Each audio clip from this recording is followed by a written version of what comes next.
Hi guys! So, this is my first story time here on TikTok. So, i-share ko lang sa inyo yung naging experience ko this month sa isang scammer and yung naging experience ko rin with GCash support. So, as you can see, meron akong screenshot dyan ng ticket status ko with GCash. So, here's the backstory. So, way back January 3, nag-crave akong kumain. So, bilang tamad tayong umalis, naghanap ako ng delivery rider sa Facebook. Kasi yung shop na gusto kong bilhan is hindi available sa Foodpanda. So, yon. So, ang ginawa ko is nag-post ako sa group ng pasabay. And then, marami nag-comment. Pero, syempre, dahil gutom tayo, hindi na ako nag-check kung legit ba siya. Ang sabi niya kasi dun sa is, nasa area siya, within the vicinity nung shop or yung store na gusto kong bilan. So, yun. Then, yun, nag-chat kami, tapos sabi niya, nandun na daw siya sa mismong store. Bulol yun. Nandun na siya sa mismong store. Kaso daw, naka-down daw yung POS machine or yung payment, nila. Kaya daw, kung pwede daw, GCash na lang yung payment. Siyempre, ako, bilang yung pagtitiwala ko sa tao mataas, hindi ako nag-isip talaga na scam.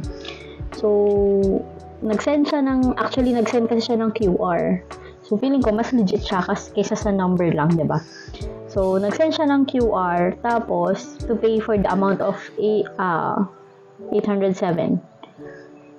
And then, after nun, nag-send na ako. So, after nun, nag-send na ako ng payment dun sa QR. Tapos, sinend ko dun yung screenshot dun sa rider. Tapos, sabi niya, parang hindi daw ma-acknowledge nung system yung payment ko kasi daw wala yung note. Dapat daw ninonotan ko na parang CS number 22, ganyan. So, sabi ko, inasend ko na. So, parang I find it weird kasi first time ko ma-experience yung ganon. Tapos, parang sabi niya, mag-send daw ulit ako using yung lalagyan na daw ng note. Tapos, pag nag-send daw ulit ako, ma-refund daw yung una. Siyempre, si Akla, gutom na. Diba? Nagpaka-engot na naman tayo. So, nag-send ulit ako. Nag-send ulit ako ng payment na 807. Ganyan. Tapos yun na nga, nag-send ako ng 2 beses. Kung makikita nyo dyan, 2807. Hindi ko alam kung anong meron sa akin. Siguro dahil nga gutom ako, kaya nag-send ulit ako. Tapos sabi niya, hindi daw uli na-recognize. So, naiinis na ako. Kasi sabi ko, parang i-check na lang siguro niya, parang nasa isip ko, i-check na lang niya dun sa sa shop, sa store, kung napasok ba.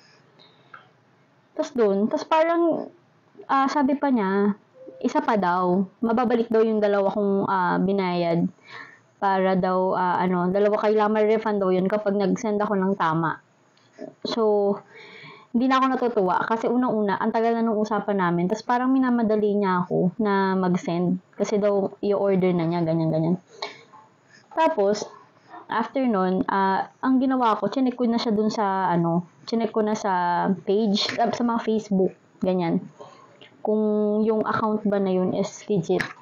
Tapos dun ko nakita, sobrang daming post na scammer siya sa iba't ibang mga groups ng mga pasabay. So, hindi lang siya here within Bulacan na scammer. So, talagang sa lahat siya. Tapos parang sinasalihan lang niya yung mga iba't ibang groups para makapangloko.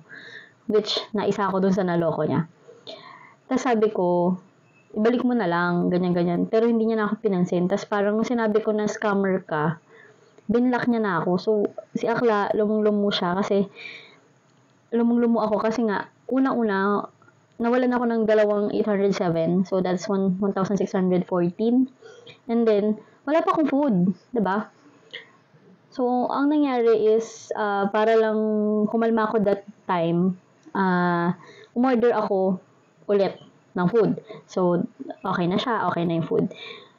So, naisip ko na ang resort ko na lang is mag-report kay GCash para kung sakali man mabalik. Pero sobrang liit lang yung hope ko nun na mabalik kasi nga, syempre na-transfer na. Mali ko ba kung na-withdraw na yun or na-transfer na to other accounts. So, wala nang ma-retrieve si GCash.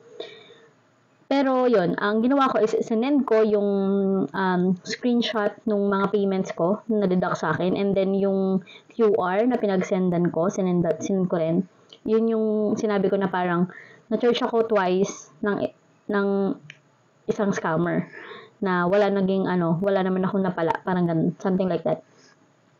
Tapos sabi nila parang it will take around 7 to 12 business days to check if ma-credit nila sa akin or ma-check nila kung okay for adjustment sa akin. So, ayun. So, hindi ko na masyado hinintay yun. Pero, minsan, pag nag-open ako ng GCash, tinatry ko siyang i-check yung status ng ticket ko. Kung meron ba silang update or what. Tapos parang midweek noon, sabi nila is being handled daw by GCash support yung yung concern ko, yung ticket ko. So, update daw nila ulit ako within parang 5 business days. Tapos, ngayon lang, morning, chinek ko siya. Tapos, meron na siyang update ng makita nyo, January 24, 2024, 10:20 a.m. So, meron siyang, sorry, ang ingay ng pusa ko. So, meron na siyang, gulat ako, na-credit yung amount niya. So, sobrang saya lang kasi 1.6 yung nabalik yung 1.6 doon sa account ko. And walang napala yung scammer sa transaction namin na yun pala. So, hindi ko alam kung siguro kung nailagay ko yung CSR number na sinasabi niya, parang keyword, parang yun yung way niya to retrieve or makuha yung payment doon sa ginagamit nilang QR code, ganyan. So, yun, yung QR code pala, if you're curious, wala siyang name ng tao. Basta parang combination of letters lang siya na hindi mo naman maiintindihan. Hindi ko alam, nag-send lang kasi ako talaga. So, sorry na for that. Pero yun, after that, naging super skeptic na ako talaga. And, gusto ko lang din talaga, i-praise or i-appreciate yung GCash support para dito kasi hindi na talaga ako umasa, pero ang galing nila na na-detect nila na talagang scam siya and parang hindi siya legit na transaction. So, thumbs up tayo kay GCash support and yun. So far, sobrang okay na experience ko with GCash. And lesson for this is kahit nagutom ka, maging skeptic ka sa pag-check kung legit ba yung kinaka-transact mo. Okay? Yan lang. So, thank you. Bye-bye.